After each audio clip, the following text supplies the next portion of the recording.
नमस्कार, मॅक्स किसानमध्ये तुमचं सर्वांचं स्वागत. मी संतोष सोरोने. शेतीमध्ये नवनवीन टेक्नॉलॉजी आणि आधुनिक शेती जर वापर केला तर त्याची प्रगती, शेतीची प्रगती, त्यावर देशाची प्रगती सुद्धा होते आणि उत्पन्न सुद्धा वाढतं. आपण आतापर्यंत बघितलं की बाजारामध्ये वेगवेगळ्या स्वरूपाची फळं आलेली आहेत आणि त्या फळांमध्ये नवं टेक्नॉलॉजीचा वापर केला जातोय. आता जर बघितलं केळीचा जर आपण विचार केला तर केळी आतापर्यंत आपण पिवळी आणि किंवा हिरवी केळी बघितली. मात्र महाराष्ट्रामध्ये आता लाल केळी सुद्धा यायला सुरुवात झालेली आहे. त्याचा प्रायोगिक एक प्लांट जो आहे इथे जळगावमध्ये लावण्यात आलेला आहे.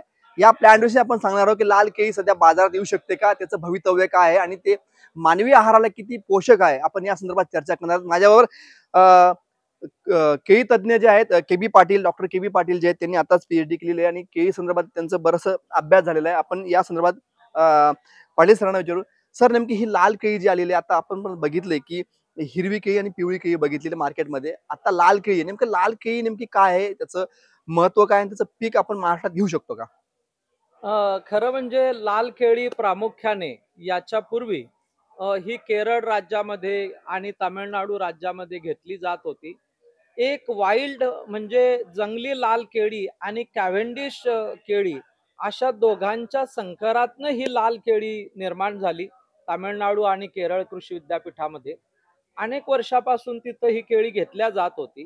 परंतु जैन हिल्सवरील कृषी महोत्सवाच्या निमित्ताने आणि महाराष्ट्रामध्ये केळी हे महाराष्ट्र केळीचं आगर आहे आणि या राज्यामध्ये वेगवेगळ्या जातींच्या केळीचं उत्पादन व्हावं या दृष्टिकोनातनं जसं आपण सगळ्यात आधी ग्रँड9 या ठिकाणी आणली, परदेशातनं आणून ती आता नाव रूपाला आली. परंतु आज जग बदललेलं आहे, मार्केटची चॉईस बदललेली आहे, ग्राहकाचं अट्रॅक्शन वेगवेगळ्या गोष्टीकडे वाढलेलं आहे. आणि खरं म्हणजे संतोषजी सांगायचं झालं तर आता कॉस्मेटिक लुकला महत्व आलेलं आहे.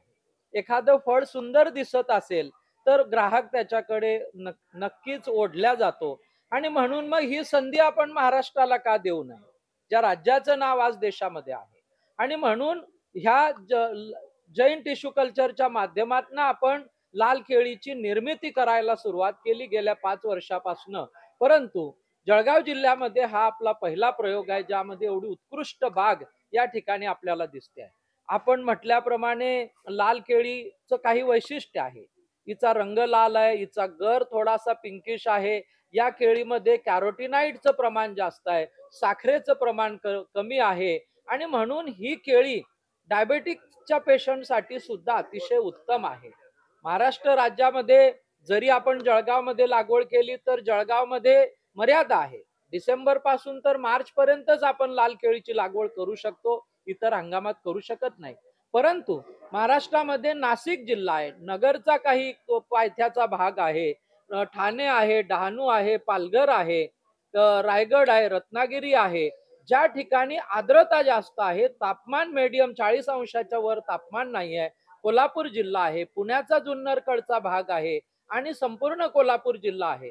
यामध्ये मोठ्या प्रमाणामध्ये आपण लाल केळी घेऊ शकतो, कारण ही जात जवळपास 20 ते 25 फूट उंच असते, तिचा बुंदा खूप जाड असतो आणि त्यामुळे तिला माइल्ड क्लायमेट लागतं आणि उत्तम प्रकारचा रंग यायचा असेल तर आर्द्रता जास्त, ह्युमिडिटी कमी, 47-46 डिग्रीचं तापमान फारसं या केळीला मानवत नाही. आणि म्हणून संतोषजी माझं असं म्हणणं आहे की उर्वरित महाराष्ट्रामध्ये या केळीची लागवड केली तर हिला युरोपमध्ये, दुबईमध्ये, मिडल ईस्टमध्ये मोठ्या प्रमाणामध्ये निर्यातीसाठी सुद्धा मागणी आहे.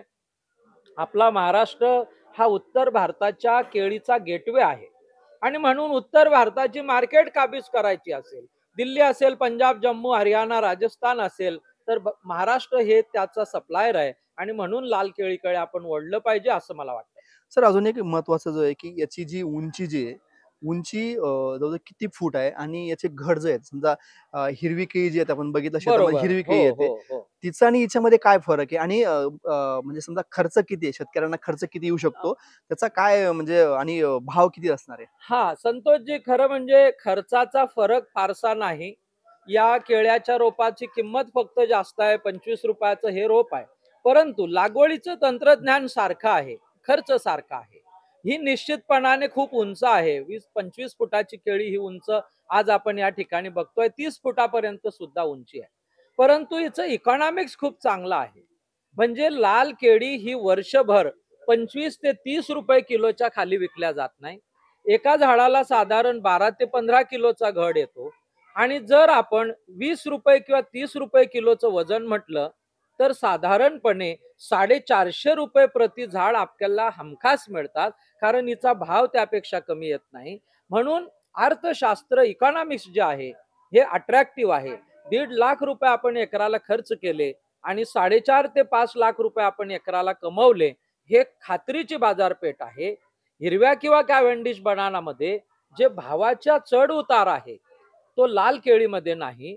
म्हणून लाल केळी सुद्धा काही प्रमाणामध्ये पोषक वातावरणाच्या जिल्ह्यांनी लागवड करावी असं मला वाटतं. सर एक शेवटचा प्रश्न माझा, की आता ही जी केळी जी आहे, अजूनपर्यंत मार्केटमध्ये लोकांना बघायला मिळते. जसं साऊथमध्ये मिळतो, मग दक्षिण भारतामध्ये लोकं केळी खातात.